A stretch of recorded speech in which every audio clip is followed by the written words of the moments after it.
Hello everybody and welcome to the first round of the Paradise Games Pioneer 1K. I'm Alex, joining me is Dylan. Yeah. And we're gonna kick things off pretty much immediately here. We've got Gavin, he's playing a green-white humans Heliod company deck. Yeah. I'm pretty sure the only green card in the deck is Collected Company. That sounds right. And so it's going to be an aggressive take here. It's got the Heliod combo in it, like I said. But it looks like a little bit of a slow start here with double-tapped Sun Petal Groves and an Alseid of Life's Bounty. Ian, on the other hand, is playing Izzet Phoenix. So this is definitely a deck that's seen quite a bit of play over the lifespan of Pioneer. But it sort of has fallen off in the eyes of most of the players recently. Ian is the most on this deck as any man should. Yeah. Ian really has an affinity for blue-red spells decks, or just any kind, in every format, pretty much. Yeah. So it's not a surprise to see Ian out here piloting Izzet Phoenix. We'll see how Gavin... I don't think he's dropped the deck since the format came out. Yeah, I don't think so, yeah. And most people were pretty high on this deck when the format did come out. It's only become somewhat recent that people have decided that there's probably better things to be doing with developments such as Inverter of Truth, Lotus Breach, etc. So here's a Knight of the White Orchid from Gavin. No search for him, unfortunately, as he was on the play this game, and yet another tap land. $15 Guild Gates are my favorite. Yeah, no joke. Here's an opt for me in on end step. Looks like he's going to leave a Merfolk Secret Keeper on top of his library, so he can go ahead and do some digging, try and mill himself towards an Arclight Phoenix, of course. His hand's full of stuff. Yeah, if he hits an Arclight Phoenix, I think he's actually going to be able to get it back on this turn, which is pretty impressive, but Unfortunately, Venture Deeper will miss this time. Merfolk Secret Keeper will find itself on an adventure, though, and the 0/4 body looks quite good on this board. Insanely relevant, actually. Yeah. Knight of the White Orchid is pretty impressive with the 2-mana 2/2 first strike body. Yeah, absolutely. It just gets brick walled here. Yeah, stone cold bricked. Yeah. Gavin playing 0 pump spells, correct? There's Benelish Marshal, but that's pretty much it. Yeah. Yeah, I wouldn't call that a spell either. Yeah, there's no real combat tricks here, as we will see exactly that Benelish Marshal here. Oh, Thalia's Lieutenant is also a lord. Oh, Thalia's Lieutenant is in the deck as well, and yeah, we'll see Ian go ahead and fire off Phoenix in hand, which is unfortunate for him. Correct. And probably a relief for Gavin here, although Gavin's draw looks anemic enough that, I don't know, Ian looks like he's in a really good spot here. Is he Theremin Inspector, Selfless Spirit? Gavin's got a lot of gas behind, but no more lands. Off the top from Ian. We're going to see a Charter Course here? It's probably going to be strategic planning. Okay. Looks like he's looking at Steam Vent Strategic Planning, and Izzet Charm? Izzet Charm. Nice. Yeah, certainly. That'll allow him to discard the Arclight Phoenix. Probably at instant speed here on Gavin's he's got the turn. Steam Vents in hand. Looks like he's just going to cast some spell instead of holding up this Izzet Charm, though. Seems fine. There's some good ones that he could be casting. That might be good enough. Yeah, Treasure Cruise is a good one. Does it even matter if he leaves in his graveyard? No, not really. Okay. Yeah, he's got some... I don't think there are any actual cards that care about the cards in his graveyard. This is a big deal for me. And another Treasure Cruise means that... Get to play the Steam Vents... He might just play the Chivalry for funsies, but I think the Steam Vent's tapped. I don't think there's anything he really cares to represent here. Yeah, we can represent some stuff, but our life total matters quite a bit. Yeah. At this point, if I'm Ian, I think the only thing I'm concerned about out of Gavin, unless, his next two turns are like Benelish Marshal, or Benelish Marshal, Thalia's Lieutenant, I think the only way I'm concerned about losing this game becomes the Heliod combo. Yeah. And with neither piece on the table yet, I think Ian's got to be feeling really good about this game. This 0/4 brick in his hand with untap 6U. Yeah. And Ian's just going to untap and put 2 Arclight Phoenixes into play, almost certainly. So that's very, very effective. And the Charming Print coming down to do... Yeah, that'll find Gavin an extra land, so that's pretty nice. Yeah, that's certainly good, but it's not the combo, so Ian carrying probably a good turn for Gavin, for sure, but I mean, he's still only taking 1 point of damage a turn from the Alseid of Life's Bounty. Phoenix. The third Arclight Phoenix I'm not convinced is actually all that good. So, if Ian loots into... another Charter Course or something. Yeah, then it's quite a big deal. Absolutely, although... Because then it leaves Gavin on a 3-turn clock.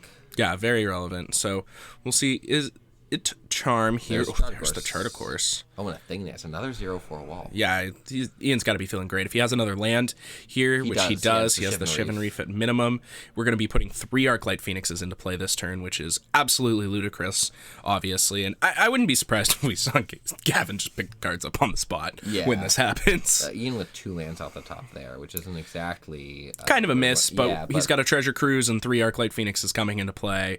There's another land he tries to the bottom. I think if he draws lands for the rest of this game, he's still going to win. Given a look at both players' hands here, knowing that Gavin does not have a Heliod in hand, so he's going to take 9 here, will Gavin. And it's possible that Ian gets to untap and just cast, like, spell, like... Yeah, thing in the ice. Or something like that, and, like, this game could just be over. Yeah, absolutely. All right, so Gavin taking a look at his options now. He's drawn a land for the turn. He's going to have to think about how he's going to get himself out of this one. 9 power in the air means that he's on a 2-turn clock at this point, and I think he probably is well aware that he either needs to put a clock on Ian such that Ian's going to be unable to attack for lethal, but this clock is not quite powerful enough. Quite a bit. Yeah. This is 6 points of damage getting through here. Of course, 2 of it lifelinking from the Alseid. But 6 is not enough. Points, right? Isn't the Charming Prince of... Oh, you're right. The Charming Prince is a 2/2. Excuse me. Yeah. So Ian's down to 11, and turn shifts to him. He's going to cast this thing in the ice, and then Ancestral Recall.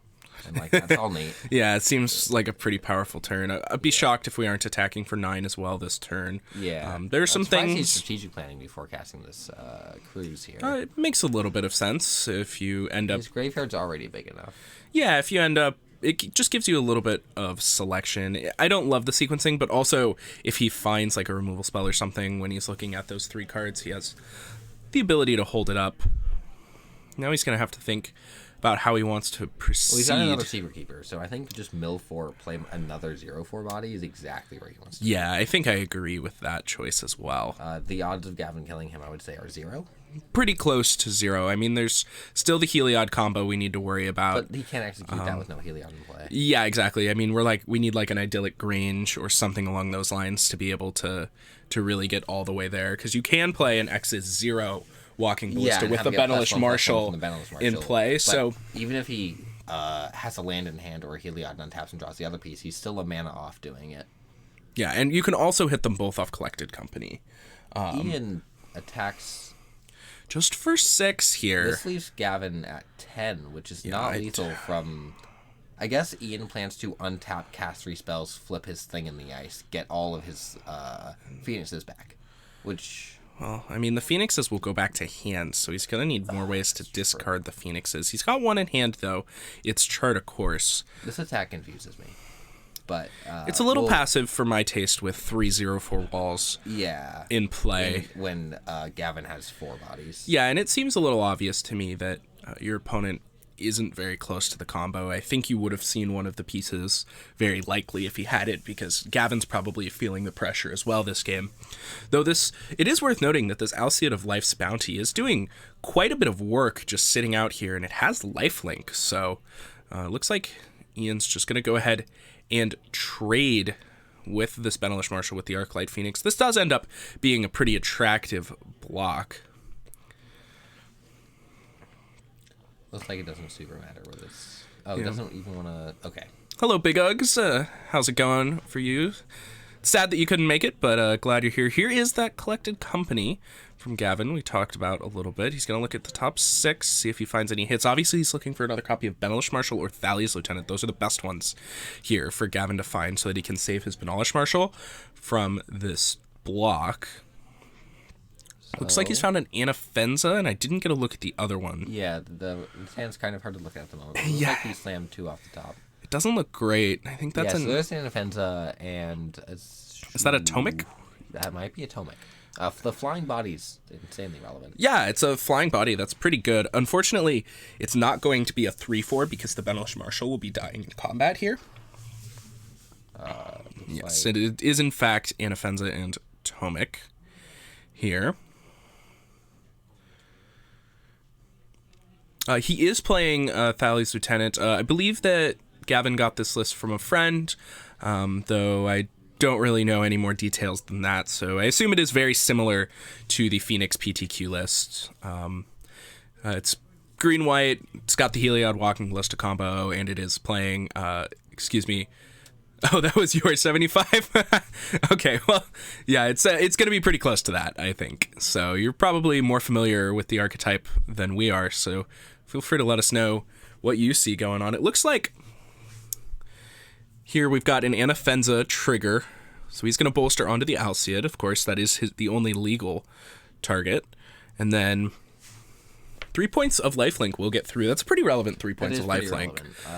This Alcid has gained like 6 or 8 life this game, something along those lines. It's like a lot. Silly. Yeah, it's been really good.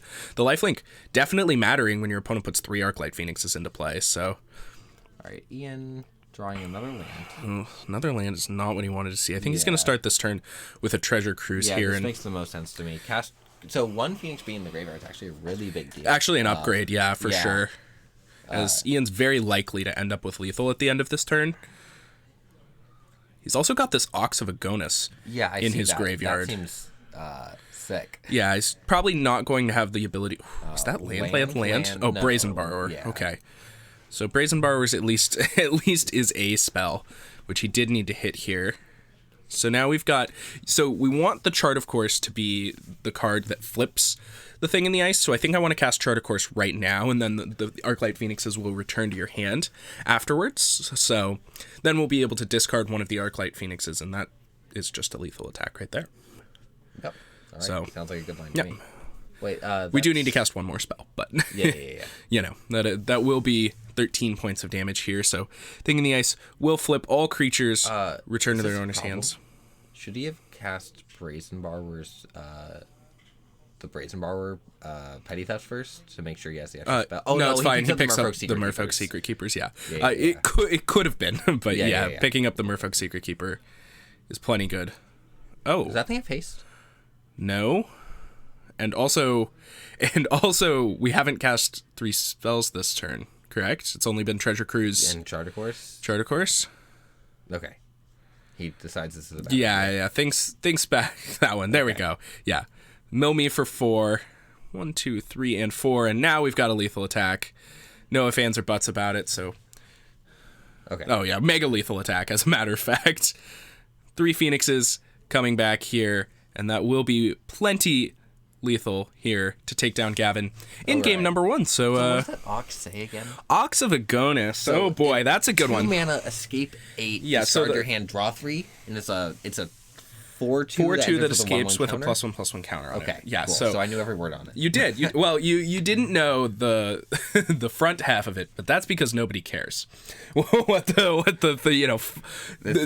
cares that it costs 5 mana or anything like that. But we all care about what's going on in the graveyard. So let's take a look at the sideboards here for both players. Gavin over here with green-white humans. He's got 3 copies of Rest in Peace, 2 Fairgrounds Warden, 2 Stasis Snare, 2 Gideon Blackblade, 2 Damping Sphere, 2 Gideon of the Trials, and 2 Settle the Wreckage. What sounds good to you? So these 3 Rest in Peace and those 2 Settle the Wreckage look astounding. I want nothing more than to draw these cards in this matchup. Absolutely. Now, something can be said for Gideon of the Trials 0 being neat, but I'm not super into it.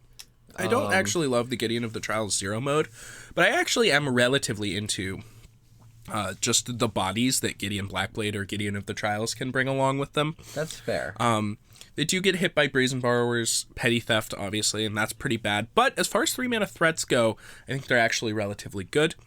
Giving the lifelink, the indestructible, the vigilance, whatnot, can be pretty relevant modes to your creatures to be able to get through some ground dudes like we saw. Indestructible on your lifelinking boys to get. Yeah, or whatever is pretty good. Yeah. All right, let's take a look at Ian's sideboard over here on Izzet Phoenix. He's got 1 copy of Entrancing Melody, 1 Magma Spray, 2 Disdainful Stroke, a Crackling Drake, 2 Saheeli Sublime Artificer, 3 Mystical Disputes, 3 Alpine Moons, and 2 Braids. What do you like here? The Braids are not a going. That kills really any creature. Kill in Gavin's creatures, deck, yep. And it destroys artifacts, which is relevant for any ballista shenanigans. Kills Walking Ballista, but Yeah, the 3 damage does probably that kills anyway. Walking Ballista too, but still. Yeah. But in case this is some obscene game of Magic. Yeah, whatever. it is like the 4/4, Yeah, that's- Nykthos can do absurd Yeah. things. The deck is playing 4 copies of Nykthos trying to Nyx. So a Braid for sure. The Magma Spray looks good to me Yeah, as well. the Magma Spray seems fine. Yeah, I also quite like the Entrancing Melody. Those are usually excellent against these small creature decks. Pretty easy 2-for-1 for like 3 mana. And the Saheeli Sublime Artificers seem very good to me as well. Really gum up the ground and try and win with your big haymaker thing in the ice. Arclight Phoenix is I'm trying to wonder a little bit if Gavin's deck might be a little fast for the Saheelis to actually do their job.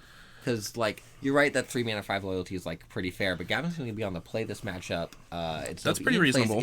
If Ian plays, like, Saheeli Go, or even, like, turn 4 Saheeli Spell Go, like, Gavin can probably jam straight through that. I like Saheeli more on the play, but I'm sure it's probably just a fine bring-in, though. Yeah, I think there's a lot of draws where it's going to be really good. And the fact that Ian has additional 0/4s in his deck. That's fair. Let's remember that Ian does have cards like Young Pyromancer. He's got the Merfolk Secret Keepers, which is not a super popular include in the Phoenix decks, and he's got the Thing in the Isis. So he does have plenty of early blockers to try and hopefully gum up the ground for that Saheeli. And if the Saheeli gets hit for a couple points of damage, it's not going to be too relevant, as the -2 on the Saheeli really isn't why we're playing it. Yeah. It's essentially Young Pyromancer 5 and 6, So I definitely don't hate that card. I think it probably should come in. I think there's some cards that are not so great and probably can come out. But we'll see how Ian decides to sideboard here. Yeah. Obviously, he's up a game, so he's got the liberty of getting nice laid back on the draw game here. Obviously, managed to avoid the combo out of Gavin from last game, which is pretty relevant. I always get more stressed out when I'm on the draw going into game 2, because I'm like, this is supposed to be the hard one. Especially against like the mono red or the white weenie decks, when I'm like, like on the play, I was like, that was pretty sick. Yeah, Gavin was effectively on the draw that game with Guildgate. Yeah, the Guildgate draw from Gavin was not it. I'm not confident that was a 7-card hand, but if it was, maybe that one needed to go back. I think it was a 7. Yeah, if that was a 7, then I think that Gavin maybe should have looked into mulliganing the Guildgate hand. Those are just so... Yeah, and it's so slow with no combo in it either. Yeah, there was just... I think he had a Walking Ballista in his hand at some point. But, if he'd drawn any land, obviously all of his lands would have come in untapped, because you would have been able to play the Fortified Village, reveal the Plains or whatever, and then play the Plains, and then double Sun Petal Grove, and that would have been lovely. But, if you don't draw the land, being a tap-out creature aggressive deck and playing tap land, is just such a huge cost. And here we'll see, once again, tap land on the play from Gavin. This was, of course, a tap land that he chose to play. He does have a Plains in his hand that he could have showed his opponent. All right, so here's a second land and a Charming Prince. He's going to get to scry 2. I think his hand is a little land light, so I'd be surprised if we saw either of those spells remain on top. Although there's other Plains in his hand. Oh, there is a Plains. Excellent. He still bottoms both. Yeah, not interested in what those cards are offering, so he'll put both on the bottom, send the turn back over to Ian. Ian's got a couple of good ones here in his hand. Chart a Course, Fiery Temper, Opt, Lightning Axe, and Trancing Melody. Yeah. Ian's hand looks excellent. Sick. I'm actually a little surprised he didn't just... Oh, that's a Magma Spray. Oh, that's a Magma Spray, not a Fiery Temper? All right, excuse me. All right, here comes Gideon of the Trials. Feels good for Gavin. Yes, it seems very, very good. He's going to get a pretty free emblem here. There's a Phoenix off the top from Ian. Yeah, we'll opt into Arclight Phoenix here. He could go up. He does, in fact, just go up to prevent all damage that would be dealt by Steam Vents. So, definitely a good one. Here's a Mountain for Ian. We'll see how he wishes to progress. It's probably just going to be nothing on this turn and try and bring back an Arclight Phoenix on the next turn. Yeah. Looks like he is going to go ahead and cast the Chart a Course now, so... This is a Healy. Ooh. Hawks of Agonis. Interesting. I think the discard is still the Arclight Phoenix here. Yeah, it seems likely. We do have a couple Lightning Axes that are probably going to be involved in how we're going to be progressing in being able to get back the Phoenix, so I think you're pretty live to be able to just, keep the Phoenix in hand, maybe surprise him with I it. really wish Ian had a Quicken in his deck so he can Quicken Melody that's getting in the trials. Quicken his deck. No. Oh, come on. It's a one-mana cantrip. No thanks. Upside. Off the Quicken in all universes. So here, we'll see Gideon 0. He'll attack for 4. This is kind of the difficult-to-answer threat that we were talking about a little bit out of the sideboard plan here from Gavin. And it looks walls look really bad against a 4/4. Yeah, and it looks like Gavin agrees. He's going to go ahead and cast Heliod. And then he'll pass the turn over to Ian. No land. This game here. looking much, much different for Gavin. He's playing threats that can't be dealt with. Yeah. Like, he's got half the combo. There is a Fiery Temper, however. That is... Doesn't look very good, admittedly, here. Yeah. Ian just going into Snare Thopter mode here, and he's going to go ahead and attack that Gideon down to 1 here. So now the Gideon's under duress from the Arclight Phoenixes. We'll see how Gavin wants to progress.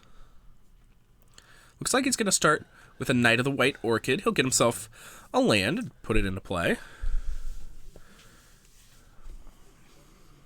So what do we want to see from Gavin here to progress? So he could go, if he has a land in hand, which he doesn't, right? It looks like he has a Nykthos. Okay, he doesn't have a so Nykthos. So he actually has the... Close to he has a lot of mana here. That's 5 mana there. Yeah. He's 1 off combo killing. Yeah, I mean, I don't think he's got the...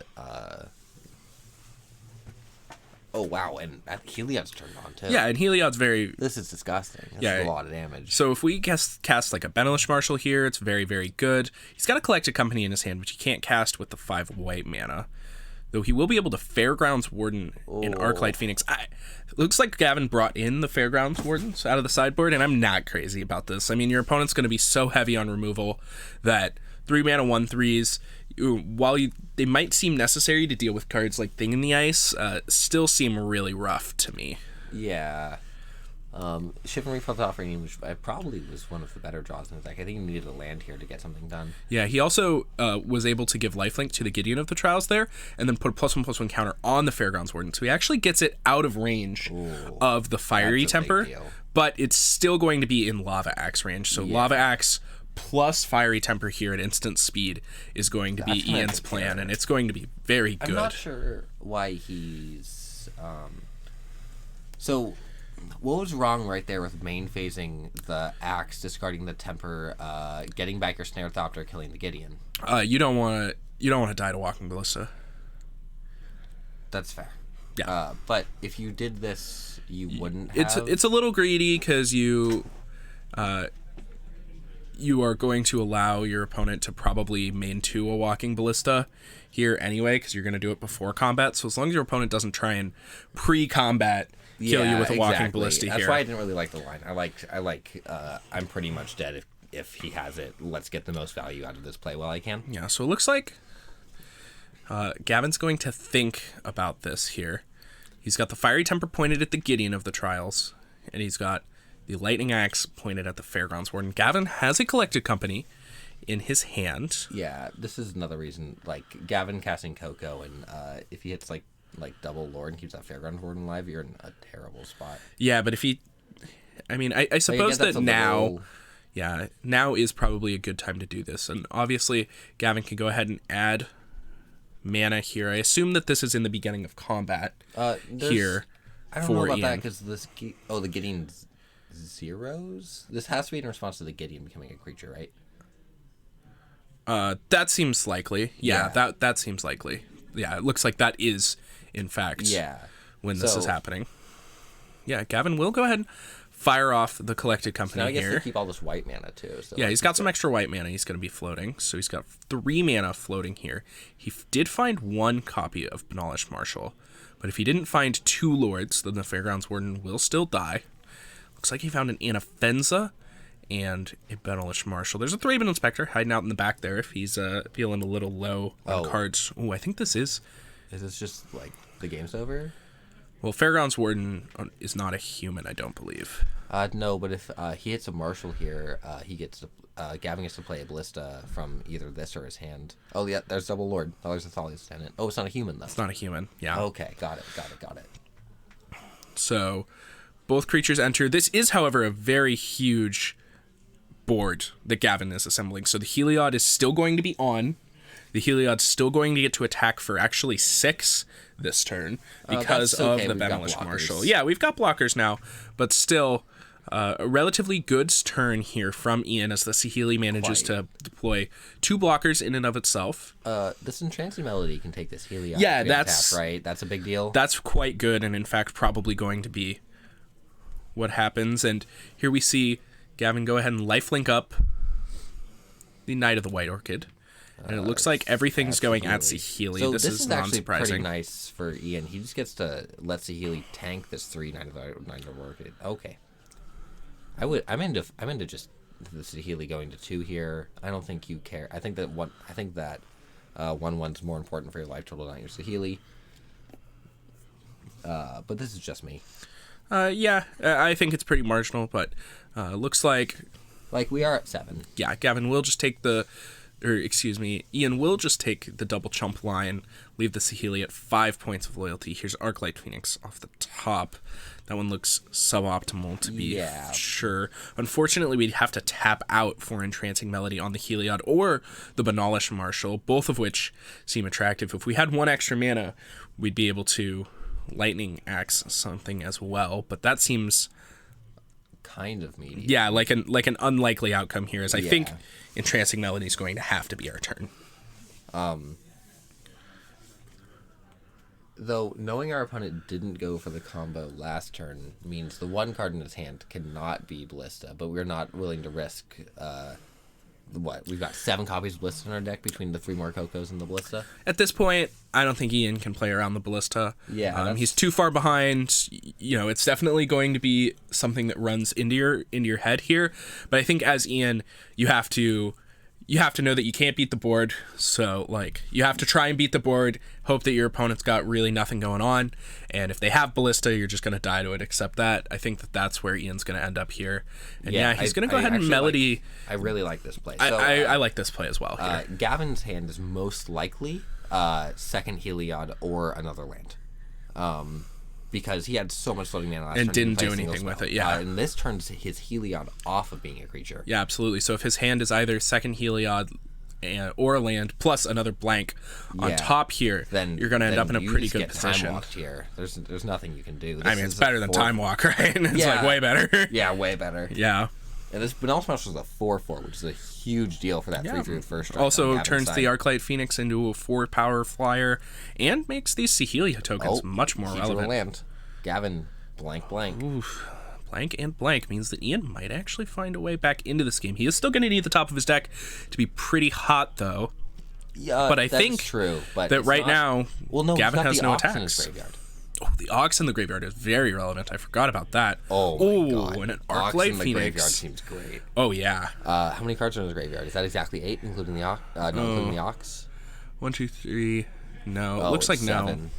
no. Okay. He could have played the Lightning Axe, discarding a Phoenix. And he still has that. He's still holding that up. Yeah, right? But he is just going to go ahead and play a 4-power attacker here and hold up the Lightning Axe. Totally reasonable play here from Ian, as Gavin he'll be able to kill a creature with pips if he needs to here. So Gavin activates that. Has mana. There's a Ballista.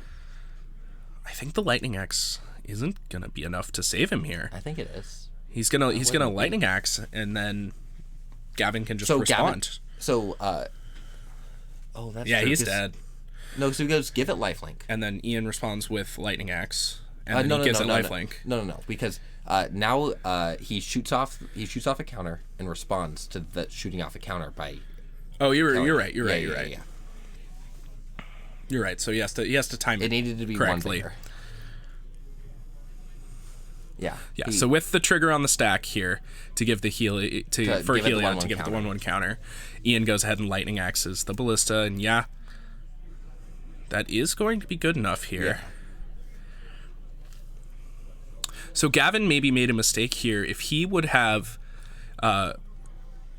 given, for example, gone to combat here, and attacked with the Knight of the White Orchid, he could have had this window.